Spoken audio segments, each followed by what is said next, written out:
Hey there guys, it's Grace and it's International Women's Day today, so I thought what a better opportunity to break out the 100th anniversary book of the Miss America organization.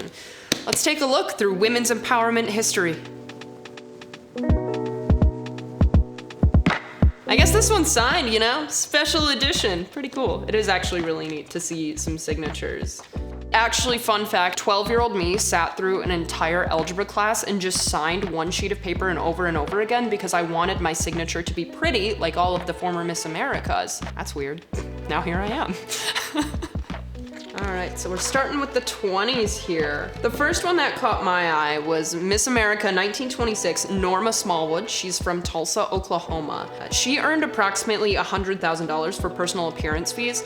Now, to give you an idea, Miss America right now is six-figure salaries. $100,000 in 1926 today is almost $1.7 million. Our girl Norma Smallwood, she was raking in the money back then in 1926. So hey, is it time for Miss America to get a raise here or something? No, I'm just kidding. Miss America 1935, Henrietta Lever was from Pittsburgh, Pennsylvania, and this was when talent was first added to the Miss America competition. It's just really neat to see that. I don't know, I like talent, and I think that's become a really big part of Miss America, and talents come in many, many forms and variations. Miss America 1943, Jean Bartel, is always a really prominent figure to me. She raised $2.5 million in war bonds for the US. That's on making a difference. Miss America 1953, I believe it's Neva Jane Langley. I am not a Miss America historian, so if it's Neva or Neva, someone please let me know. One thing that really stands out to me is she attended President Eisenhower's inaugural celebration, and President Eisenhower was someone that I particularly looked up to growing up. You know, they always said choose a president for your school project in 4th grade. I always chose President Eisenhower. Don't really know why, there's no particular reason.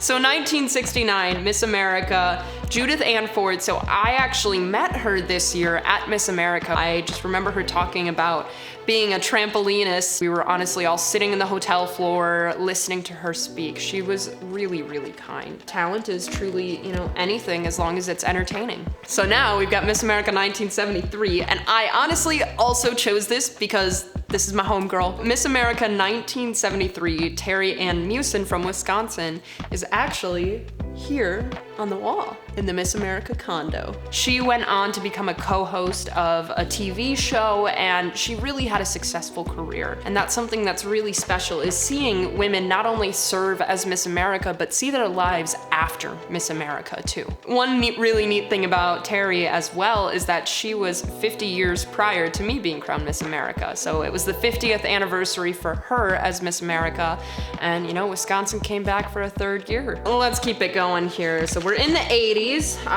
This is an era of hair I do not miss at all.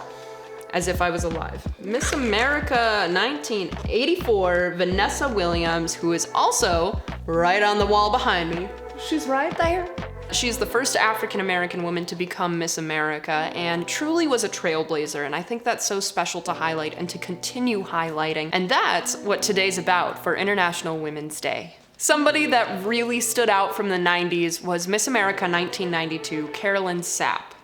Carolyn truly shared her story about domestic violence and continued to empower women to take control of their lives, not only in domestic violence situations, but in workplaces too. You know, that's something that she continued to advocate beyond her time as Miss America. That's women's empowerment, you know? I'm flipping through the last few pages of these books, and so many of these women have gone on to do some incredible things. Honestly, I looked up to all of these women growing up. This is who I saw on that stage, who I saw blazing new paths and talking about important topics and changing minds for the better. It's crazy to be a part of this class now and be a part of this group of women. Truly, they changed my life, and I hope I can go out in the world and change others. And maybe you're next. We went through the first 70 years, but there's many, many more to come, and I can't wait to see women continue to write history.